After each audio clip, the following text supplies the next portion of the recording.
kompetensi, tingkatkan prestasi, lahirkan profil pelajar Pancasila.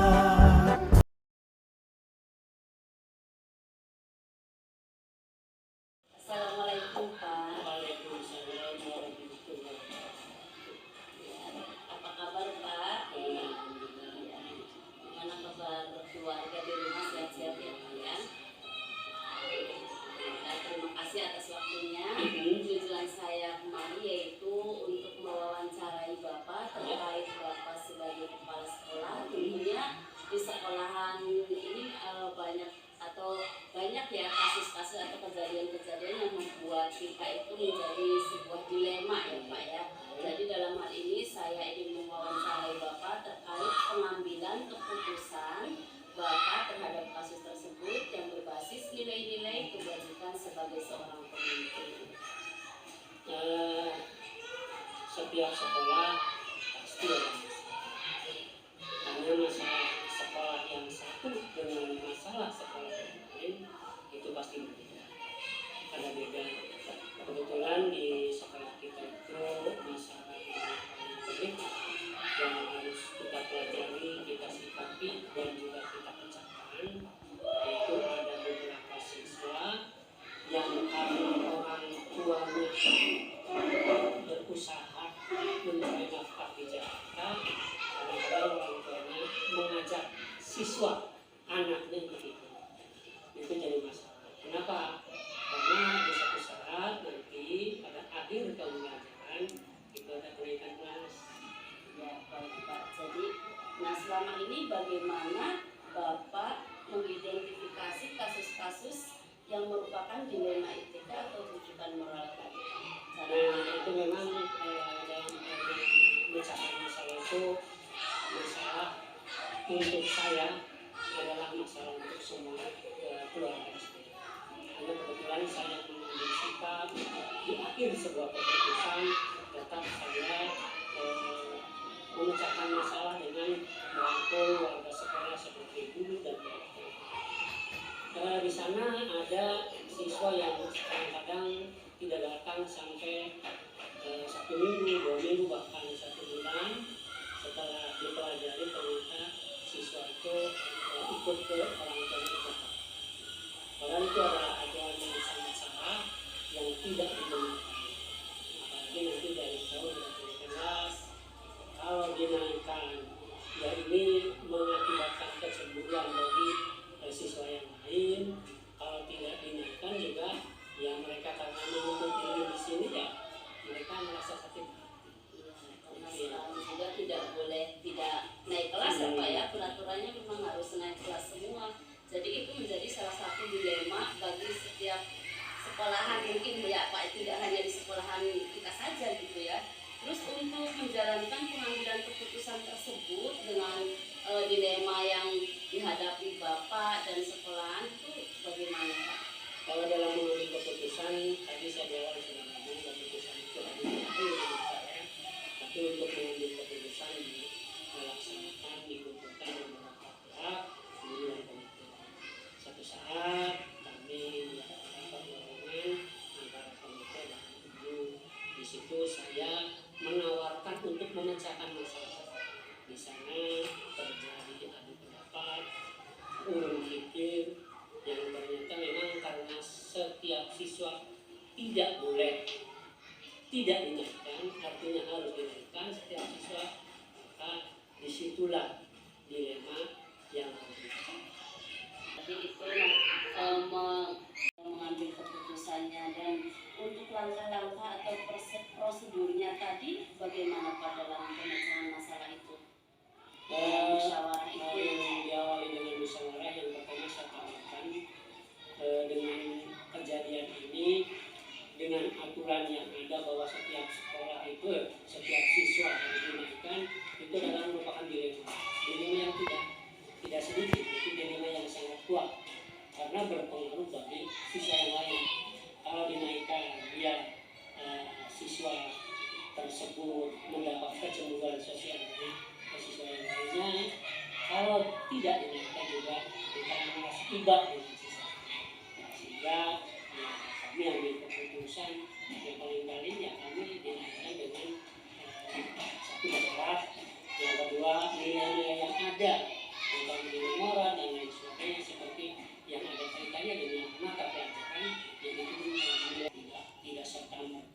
kami tidak dinaikkan tanpa alasan dan juga dinaikkan tanpa alasan. Dinaikkan atau tidak dinaikkan itu harus ada alasan.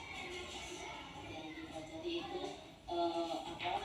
prosedur yang diambil ya, berarti nilai siswa itu tidak meskipun nilainya bagus tapi nanti diturunkan seperti itu. Terus apakah ada langkah selanjutnya yang misalnya membuat agar siswa itu nanti mau tetap berangkat ke sekolah? Secara umum saya melalui beberapa kali langsung ke siswa itu adalah tidak diperbolehkan kalau ikut ke Jakarta ataupun dengan meninggalkan kelas, itu adalah hal yang tidak dibolehkan. Nah, untuk itu selanjutnya itu ada semacam sanksi yang tertulis yang harus ditandatangani oleh siswa dan wali murid. Caranya adalah merupakan fakta integritas. Itu tadi prosedur yang yang dipakai ya. Jadi selama ini yang Bapak anggap paling efektif itu dalam pengambilan keputusan itu apa? Yang paling efektif adalah dengan menandatangani fakta integritas antara siswa dan orang tua. Terus untuk ini Pak, kan dari kasus tadi tentunya akan ada pro dan kontra ya Pak ya. Jadi apa tantangan Bapak sebagai seorang pemimpin terkait kasus yang dihadapi Pak? Mestinya pro dan kontra itu akan muncul, baik itu pro yang ke siswa yang tidak berangkat dan pro yang ke siswa yang selalu berangkat. Memang pro dan kontra itu ada, namun bisa diminimalisir, bisa diperkecil dengan melaksanakan sebuah sosialisasi secara semua wali murid dari kelas 1 sampai kelas 8 dikumpulkan, kemudian disampaikan secara terbuka bahwa kalau siswa tidak berangkat selama 1 minggu lebih akan sanksi yang pertama yaitu sanksi penolakan. Kemudian masih juga sanksi yang kedua, sanksi yang ketiga adalah yang terakhir siswa pintu.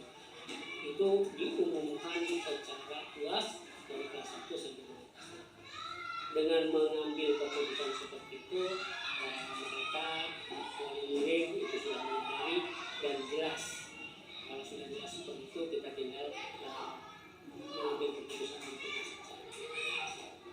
Berarti itu biar anak itu jerak ya Pak ya, untuk anak-anak yang tidak aktif, karena itu memang akan menjadi kecemburuan sosial bagi anak-anak yang lain, meskipun anak-anak yang lain itu tidak mengutarakan secara langsung mungkin karena kurangnya keberanian pada guru ya Pak. Tapi kan kadang wali murid juga banyak dan menganggap sekolahan kita itu tidak tegas jadinya ya Pak ya. Nah dalam apakah Bapak memiliki sebuah jadwal tertentu dalam sebuah penyelesaian kasus dilema itu tadi, dan apakah langsung Bapak menyelesaikan di tempat atau memiliki sebuah jadwal untuk menyelesaikan bentuk apa atau prosedur seperti apa yang akan dijalankan? Jadi masalah besar dan masalah yang terjadi setiap tahun, bahkan mungkin setiap semester kita sampaikan jadwal. Dari jadwal itu ada titik masa, itu setiap 1 semester sekali. 1 semester sekali siswa wali murid dikumpulkan, kemudian terutama itu menjelang pas pilihan akhir sekolah dan juga menjelang PATR. Itu minimal ada jadwal yang telah terstruktur selama 1 tahun belakangan. Di samping itu yang tidak terjadwal juga ada. Kalau ada anak yang secara tiba-tiba kemudian siswa itu tidak berangkat selama 1 minggu, ya tetap itu langsung itu saya mengambil keputusan untuk menyelesaikan masalah. Jadi itu apakah adakah seseorang atau faktor-faktor yang selama ini mempermudah atau membantu Bapak dalam pengambilan keputusan dalam kasus-kasus dilema ini? Ya, kaitannya dengan cara mengambil keputusan tadi saya sampaikan, keputusan akhir memang direkomendasikan oleh saya. Tapi keputusan akhir itu berawal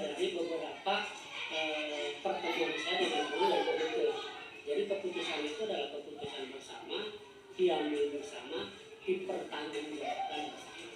Hanya endingnya di akhir yang mengambil keputusan ya saya. Walaupun kita mengambil kesimpulan dari keputusan itu yang disampaikan di saat rapat wali murid, saat rapat dewan guru, dan saat rapat gabungan antara wali murid, antara guru dan komite sekolah. Nah, dari semua rangkaian kasus dan dari beberapa langkah-langkah yang Bapak lakukan dalam pengambilan keputusan tersebut, nah kira-kira pembelajaran apa nih yang dapat Bapak petik dari pengalaman Bapak sebagai seorang pemimpin dalam pengambilan keputusan melalui dengan ini? Saya hanya berpikir dimanapun sekolah kita berada, pasti ada masalah yang muncul. Walaupun masalah-masalah itu antara sekolah yang satu dengan sekolah yang lain. Sehingga bagi saya secara pribadi akan datang ke sebuah sekolah, pasti dalam angan-angan saya, dalam pemikiran saya harus membuat sebuah keputusan dan menyelesaikan masalah di sekolah itu. Hanya masalahnya apa yang kita pelajari sambil Terima kasih ya Pak ya. Jadi pada intinya apa yang disampaikan oleh Bapak ini kasus yang merupakan dilema etika ini merupakan sesuatu yang membuat kita itu menjadi serba salah ya Pak ya. Jadi bagaimana kalau misalnya kita tidak menaikkan siswa itu, terus bagaimana juga kalau misalnya kita langsung mengeluarkan siswa itu, sementara kalau misalnya menaikkan otomatis akan ada kecenderungan dari siswa yang lain. Kalau misalnya kita tidak dinaikkan, nanti bisa-bisa anak tersebut tidak mau sekolah ya Pak ya. Jadi masa depannya juga menjadi terputus. Jadi itu adalah salah satu dilema kita dalam jangka pendek dan juga dalam jangka panjang. Terima kasih atas waktunya. Monggo, assalamualaikum.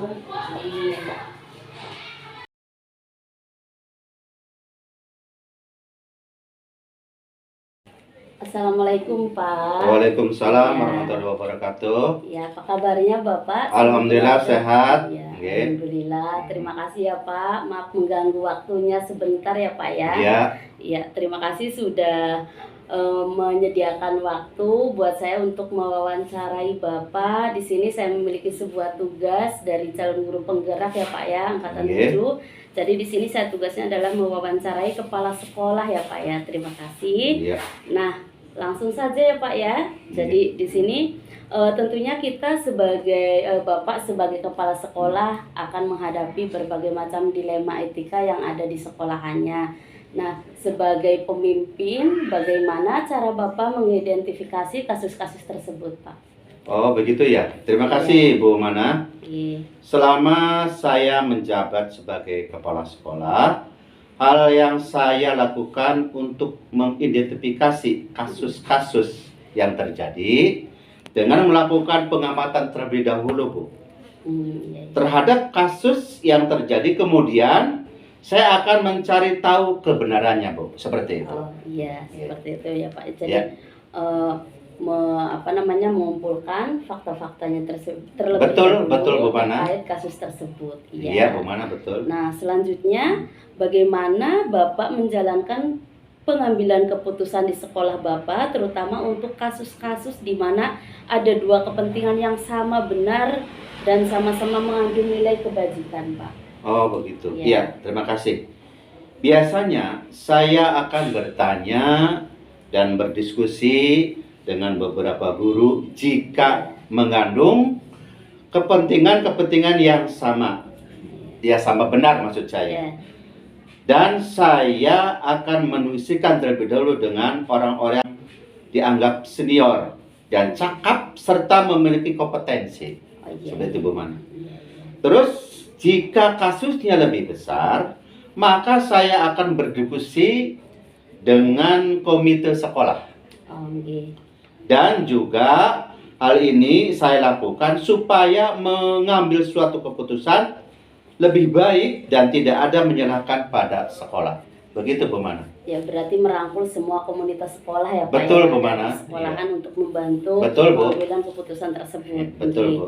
Terima kasih Pak. Ya. Terus langkah-langkah atau prosedur seperti apa yang biasanya Bapak lakukan selama ini Pak?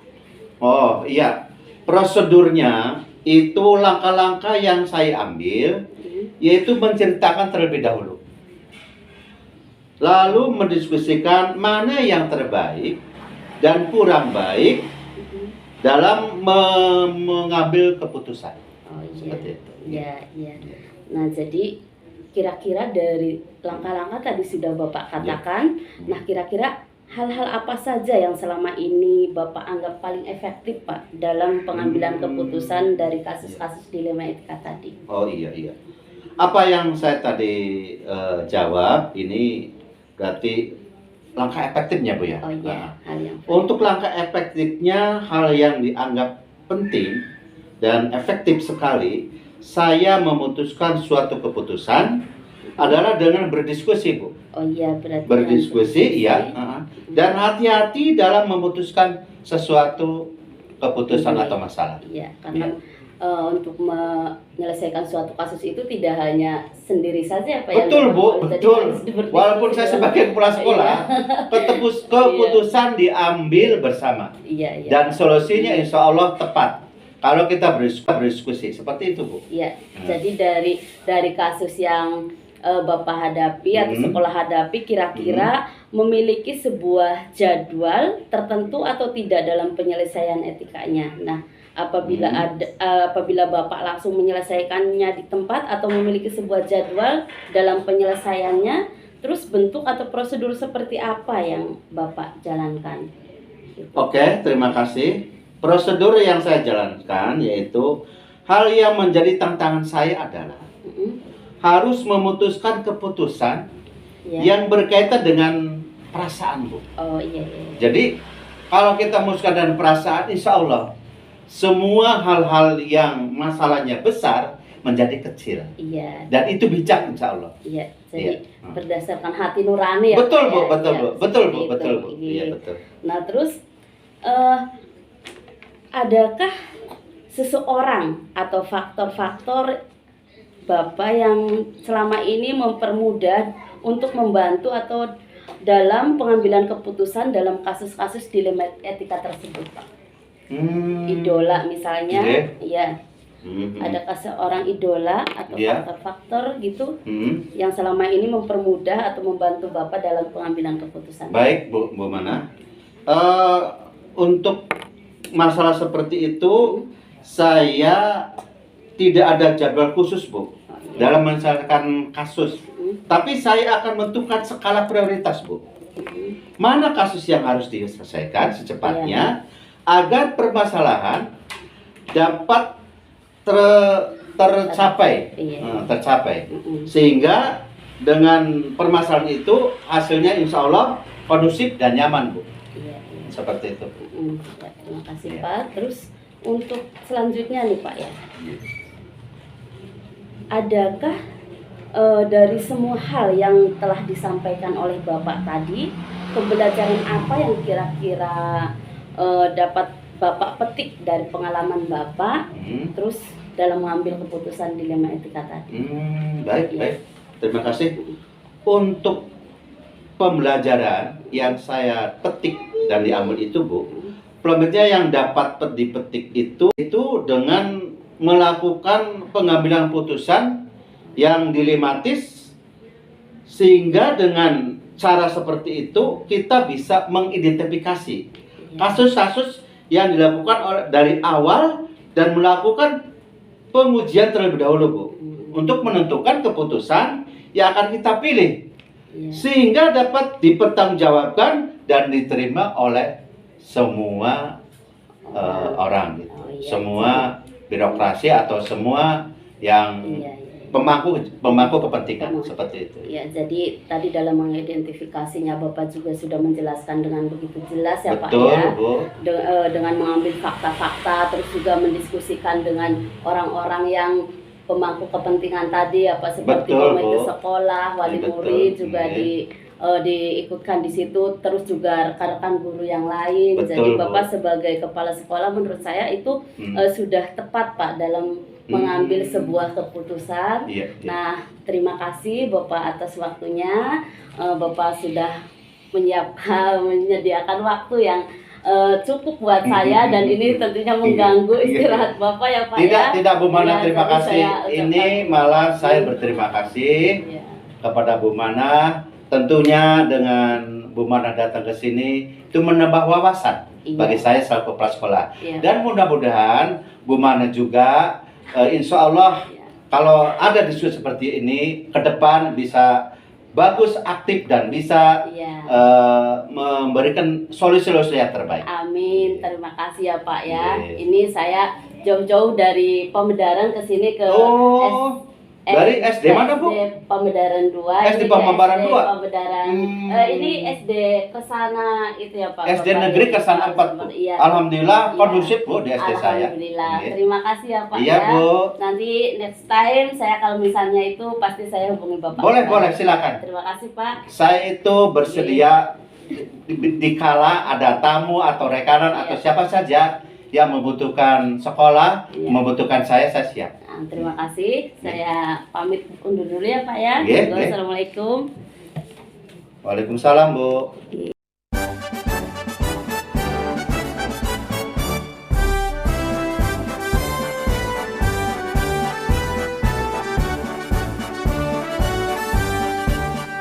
Bulatkan tekad, kuatkan hati. Negeri ini memanggilmu kawan. Belajar, bergerak, berbagi untuk negeri. Guru penggerak, majukan pendidikan. Guru penggerak menghamba pada murid. Kreatif, rancang pembelajaran. Hargai potensi, tingkatkan prestasi. Lahirkan profil pelajar Pancasila. Belajar, bergerak, berbagi untuk negeri. Kita menjalin kolaborasi. Belajar, bergerak, berbagi untuk negeri. Demi bakti pada Ibu Pertiwi.